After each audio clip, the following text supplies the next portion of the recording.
أستغفر الله رب البرايا أستغفر الله من الخطايا أستغفر الله رب البرايا أستغفر الله من الخطايا أستغفر الله رب البرايا أستغفر الله من الخطايا. Assalamualaikum warahmatullahi wabarakatuh. Sama-sama kita buka majlis kita dengan membaca Ummul Kitab Al-Fatihah. Bismillahirrahmanirrahim. Alhamdulillahi rabbil alamin. Ar-Rahmanir Rahim. Maliki yaumiddin. Iyyaka na'budu wa iyyaka nasta'in. Ihdinas siratal mustaqim. Siratal ladzina an'amta 'alaihim ghairil maghdubi 'alaihim waladdallin. Amin. Allahumma salli ala Sayyidina Muhammad wa ala ali Sayyidina Muhammad. Allahumma salli ala Sayyidina Muhammad wa ala ali Sayyidina Muhammad. Allahumma salli ala Sayyidina Muhammad wa ala ali Sayyidina Muhammad. Allahumma salli ala Sayyidina Muhammad wa ala ali Sayyidina Muhammad. Allahumma salli ala Sayyidina Muhammad wa ala ali Sayyidina Muhammad. Allahumma salli ala Sayyidina Muhammad wa ala ali Sayyidina Muhammad. Allahumma salli ala Sayyidina Muhammad wa ala ali Sayyidina Muhammad. Allahumma salli ala Sayyidina Muhammad wa ala ali Sayyidina Muhammad. Allahumma salli ala Sayyidina Muhammad wa ala ali Sayyidina Muhammad. Allahumma salli ala Sayyidina Muhammad wa ala ali Sayyidina Muhammad. Allahumma salli ala Sayyidina Muhammad wa ala ali Sayyidina Muhammad. Allahumma salli ala Sayyidina Muhammad wa ala ali Sayyidina Muhammad. Alhamdulillah, syukur pada Allah Subhanahu wa taala. Pada pagi yang mulia ini dapat sama-sama kita bertemu untuk kita meneruskan usaha kita membaca hadis-hadis dari kitab Riyadhus Shalihin, hadis-hadis yang dikumpulkan tentang kehidupan seorang muslim yang ingin kehidupannya berlandaskan kepada sunnah Nabi Muhammad sallallahu alaihi wasallam. Pada malam ini, pada pagi ini kita akan bincangkan satu tajuk yang ringan untuk diperkatakan, tapi berat untuk diusahakan dan amalkan. Yaitu tajuk keutamaan solat malam. Keutamaan solat malam. Saya sebut ringan nak disebut kerana mudah aja. Hadis-hadis berkaitan dengan solat malam ni banyak dan dia tak panjang, pendek-pendek aja. Mudah aja kita baca. Tetapi bila sampai kepada peringkat praktikalnya, di situ akan terasa banyak dugaannya. Bila banyak dugaannya, ini yang kadang-kadang bila tidak kuat kita punya semangat, tidak kuat keimanan kita, itu yang patah di tengah jalan. Namun begitu, kalau ada di kalangan kita ini, Allah Ta'ala telah mudahkan dia untuk bersolat malam setiap hari, maka itulah orang yang sudah mendapat kurniaan Allah yang tak diberikan kepada orang lain. Syukurlah.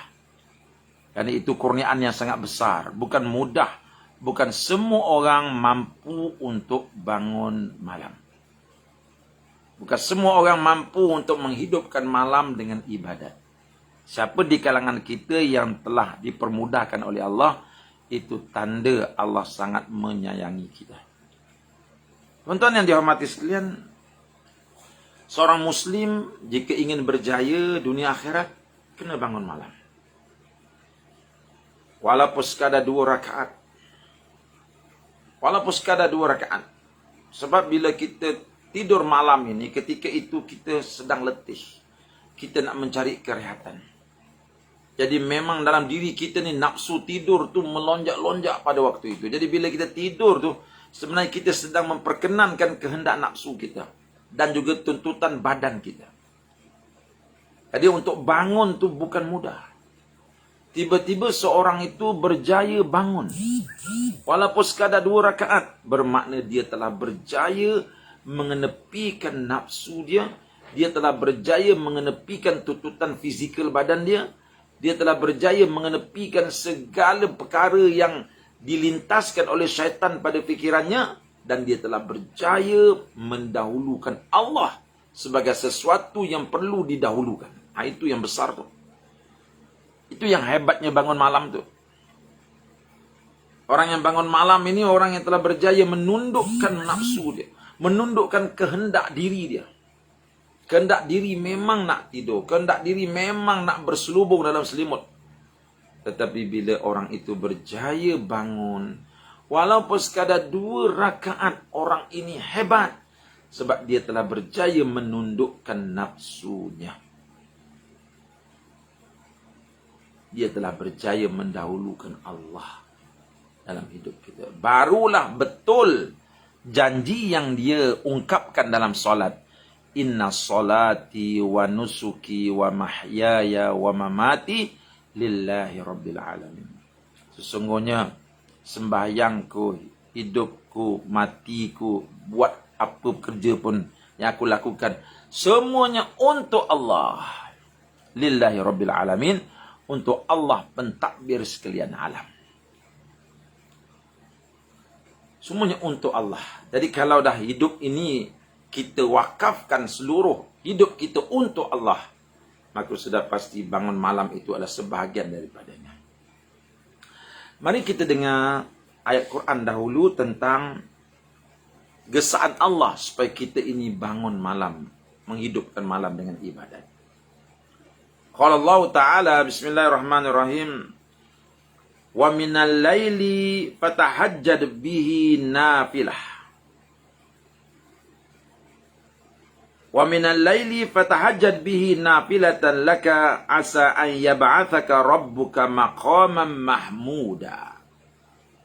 Maksudnya, dan pada sebahagian malam hari. Pada sebahagian malam hari. Bersolat tahajudlah kamu. Sebagai suatu ibadah tambahan bagimu. Mudah-mudahan Tuhanmu mengangkat kamu ke tempat yang terpuji. Tuan-tuan yang dihormati sekalian, ini gesaan Allah. Ini suruhan Allah. Tidak ada kita jumpa nas yang Allah mengatakan tidurlah kamu sepuas-puasnya. Tidak ada. Yang adanya Allah kata bangun malam. Bangun malam. Hidupkan malam kamu dengan ibadat. Sebagai amalan tambahan daripada amalan fardu yang telah kamu buat. Dan bila kita dengar tahajud ini ialah amalan tambahan daripada fardu yang telah kita lakukan, mungkin kita rasa, yang penting fardu dah buat.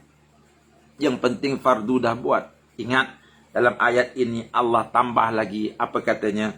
Asa an yab'athaka rabbuka maqaman mahmuda. Allah menjanjikan apa? Bila orang itu menghidupkan malamnya, dengan beribadat kepada Allah, betul, ibadat malam itu ialah tambahan daripada ibadah fardu. Namun demikian, itulah jalannya, kata Allah, untuk Allah mengangkat kamu kepada maqam yang terpuji.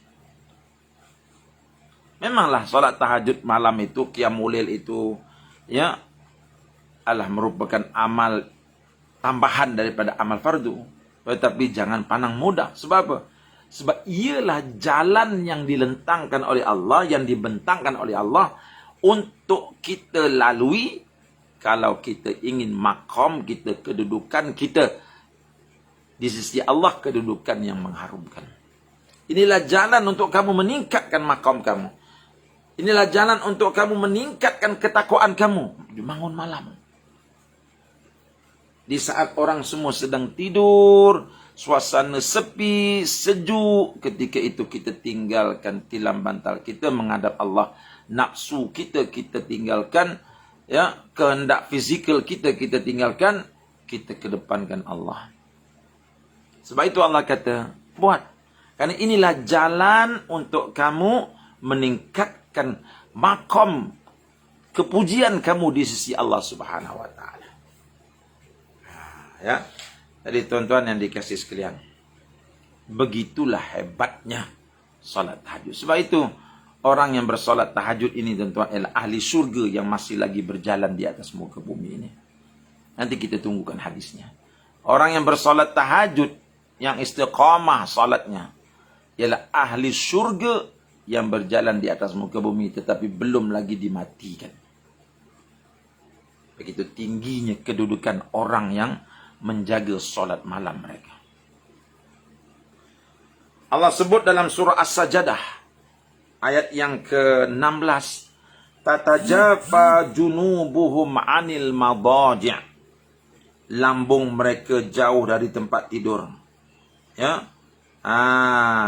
Yakni mereka tidak tidur di waktu biasanya orang lain tidur untuk mengerjakan solat malam. Jadi orang-orang bertakwa ini, kata Allah, tandanya ialah tatajafa junubuhum anil madaji'.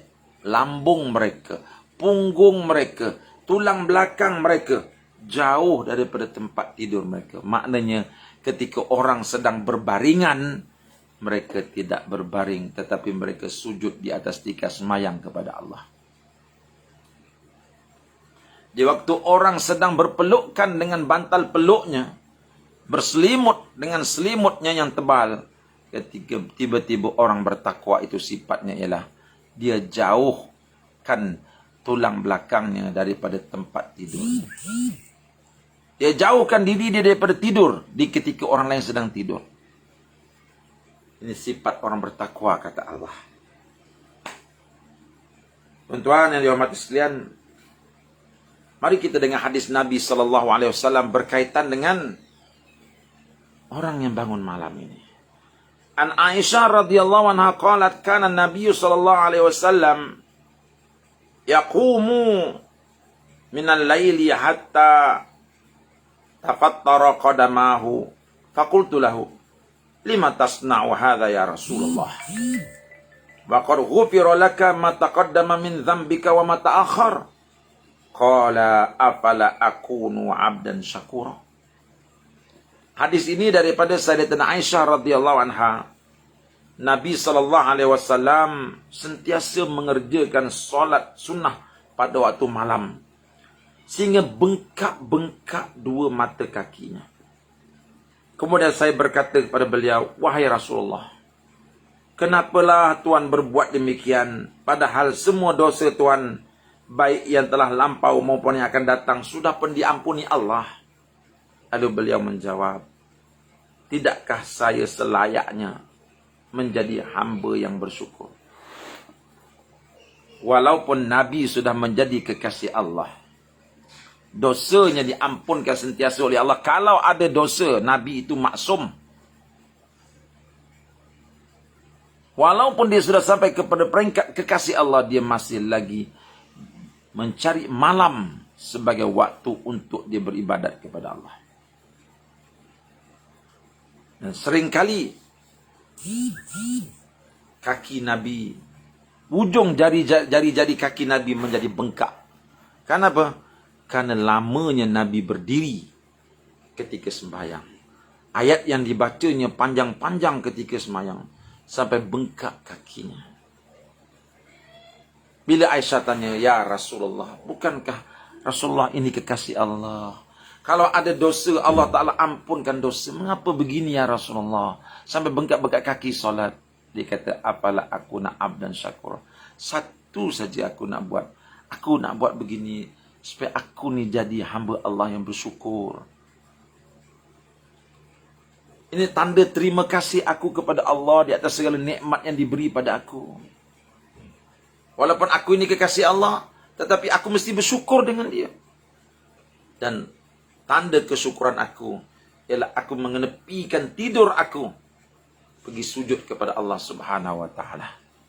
Di waktu orang lain bersama dengan makhluk, ketika itu aku bersama dengan Allah dalam sujudku.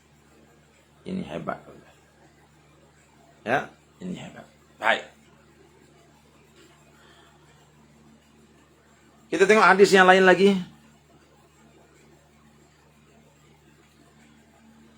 Dari Ali radhiyallahu anhu, anna Nabi sallallahu alaihi wasallam tarakahu wa Fatimah lailan faqala ala tusallihan.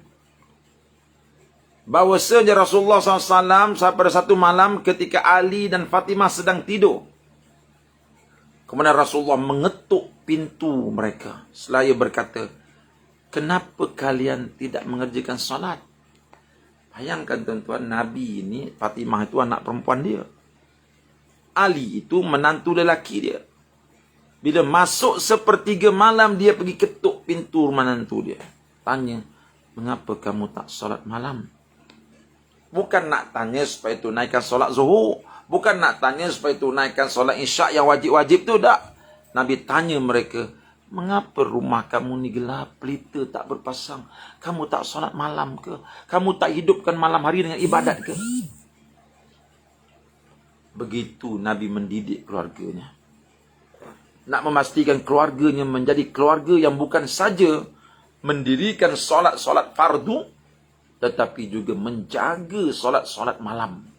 Kerana dia tahu, inilah punca kebahagiaan keluarga.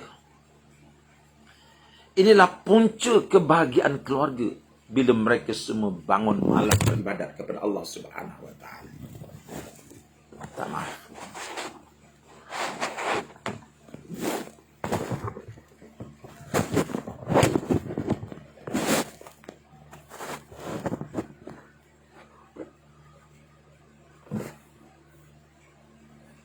Jadi tuan-tuan yang dikasih sekalian, kita tengok hadis Nabi SAW lagi. An Salim bin Abdullah bin Umar bin Khattab radhiyallahu anhum an abihi anna Nabiy sallallahu alaihi wasallam qala ni'mar rajulu Abdullah law kana yusalli min al-lail. Qala Salim fa kana Abdullah ba'da dhalik la yanamu min al-laili illa qalila. Dari Salim bin Abdullah bin Umar bin Al-Khattab, dari ayahnya, bahawa Nabi SAW bersabda, sebaik-baik orang adalah Abdullah seandainya ia suka salat malam. Apa kata Nabi? Nabi kata sebaik-baik orang adalah Abdullah. Bila? Bila dia suka salat malam. Maknanya, seseorang itu akan menjadi sebaik-baik manusia apabila dia menjadi orang yang gemar bangun malam untuk menunaikan ibadat. Ini orang yang sebaik-baiknya. Salim berkata, maka setelah itu Abdullah hanya tidur sebentar pada waktu malam. Semenjak Nabi sebut begitu, Abdullah ini orang yang sangat baik kalau dia orang yang menjaga solat di malam hari. Semenjak hari itu Abdullah tidak tidur malam melainkan sedikit juga. Menjaga malam-malam harinya untuk diserikan dengan amal ibadat. Karena Nabi kata apa? Sebaik-baik orang ialah Abdullah. Bila dia orang yang kerap mendirikan solat malam. Yang suka menghidupkan malam dengan ibadat pada Allah. Ini tawaran daripada Allah, daripada Nabi-Nya untuk kita menjadi orang yang sebaik-baik manusia di hadapan Allah. Tuan yang dihormati sekalian.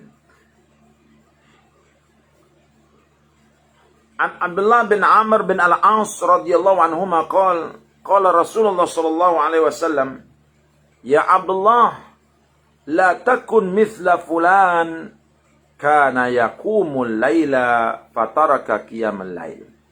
Hadis muttafaqun alaih. Dari Abdullah bin Amr bin Al-As, Rasulullah SAW ada bersabda, "Wahai Abdullah, janganlah kamu seperti fulan, di mana dia bangun pada waktu malam tetapi tidak mahu mengerjakan solat sunat pada waktu malam." Jadi Nabi beritahu kepada para sahabat, "Ya Abdullah, jangan jadi seperti setengah orang yang rugi serugi-ruginya." Siapa dia?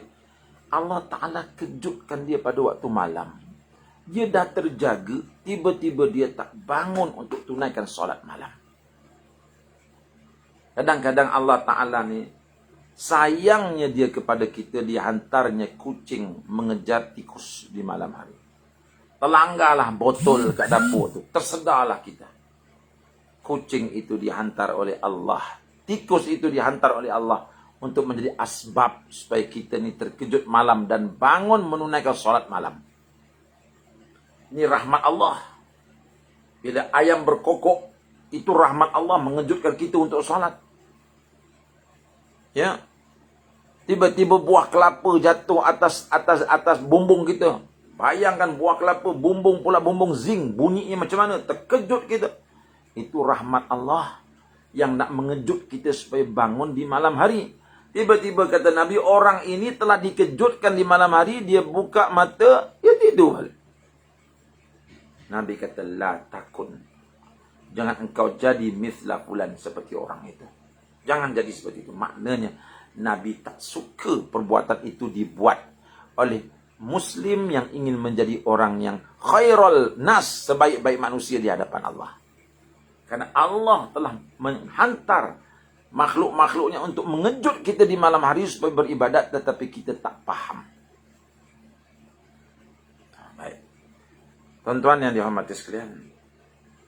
Hadis yang ke-6, an Ibnu Mas'ud radhiyallahu anhu qala, dzukira 'inda Nabi sallallahu alaihi wasallam rajulun nama lailah hatta asbaha qala dzaka rajulun bala syaitanu fi udhunaihi wa qala udhuni. Ini hadis ni beratlah tuan-tuan. Daripada Ibnu Mas'ud radhiyallahu anhu,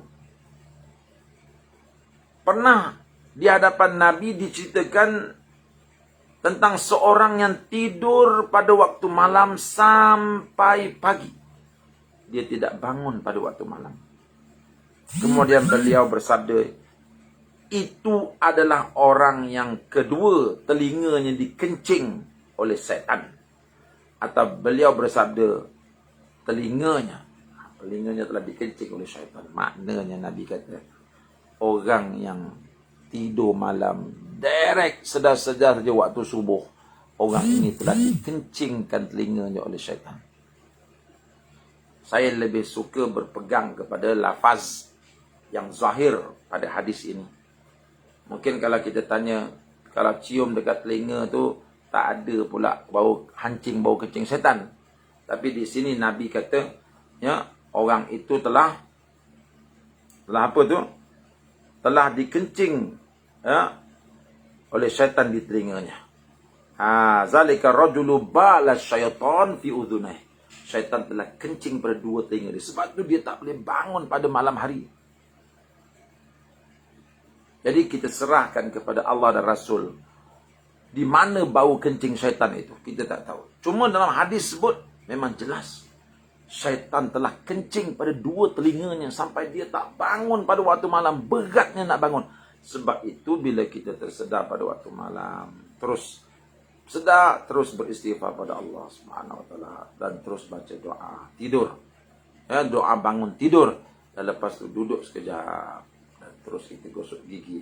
Mandi. Kerana mandi pada malam hari untuk solat tahajud itu mandi yang sangat hebat fadilatnya. Biar segar bugar lalu kita solat. Tapi kalau telah dikejutkan oleh Allah sampai ke subuh masih tidur lagi, maka kata Nabi, zalikar rajulu dzakar rajulu bala syaitan fi udhnai. Syaitan telah kencing pada dua telinganya. Bangunlah. Karena kalau kita nak rasa tenang di siang hari, kita nak senyum di siang hari, bangun di malam hari. Orang tanya, macam mana Ustaz nak bangun malam? Susah.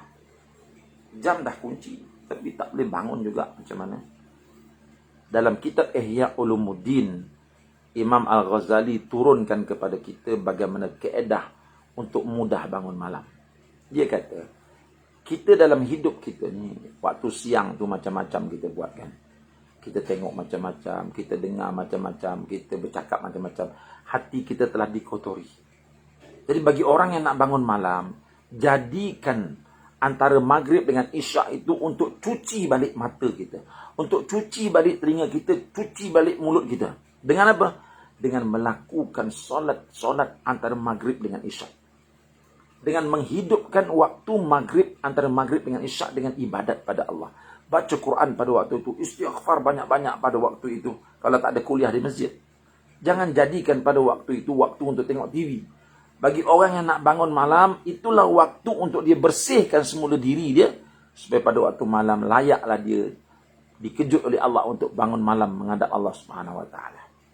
Kalau tidak nanti kita akan jadi macam apa yang disebut oleh Nabi. Ya, Allah Ta'ala dah kejut dia pada malam hari tetapi dia masih lagi tidak bangun malam. Jadi antara maghrib dengan isyak, hidupkan dengan amal-amal ibadat kepada Allah Subhanahu Wa Taala. Banyak. Lepas solat ba'diyah itu kita buat sembahyang sunat awabin. Kita boleh buat 12 rakaat sunat awabin. Kita boleh buat sembahyang sunat taubat. Kita boleh baca Quran. Kita boleh beristighfar. Itu semua tujuannya untuk membersihkan hati supaya layak kita untuk bangun di malam hari.